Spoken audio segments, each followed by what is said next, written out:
Rituparna Sengupta. July August বিপ্লবের আগে বাংলাদেশ থেকে একটি ছবি করার প্রস্তাব গিয়েছিল টলিউড নায়িকা ঋতুপর্ণা সেনগুপ্তের কাছে। ছবির নাম তরি।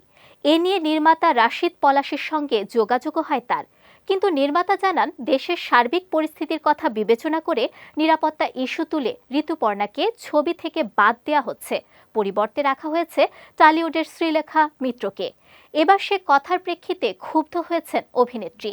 ঋতুপর্ণা বলছেন তাকে সরিয়ে শ্রীলেখাকে নেয়ার বিষয়টি মিথ্যা। ঋতুপর্ণার মতে তিনি বাদ পড়তে পারেন না, কারণ তিনি যে ছবিতে কাজ করবেন এমন সিদ্ধান্তেই কখনো পৌঁছাননি। পাশাপাশি তিনি চিত্রনাট্যে কিছু বদল চেয়েছিলেন, যার ফলে কোনো চুক্তি হয়নি।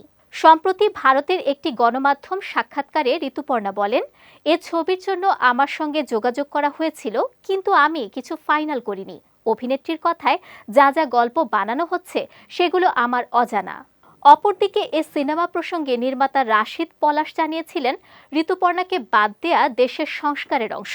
অভিনেত্রীর সঙ্গে চিত্রনায়ক ও সাবেক সংসদ সদস্য ফেরদৌস আহমেদের বন্ধুত্বপূর্ণ সম্পর্ক, তাই অভিনেত্রীকে না নেওয়ার সিদ্ধান্ত নেওয়া হয়েছে।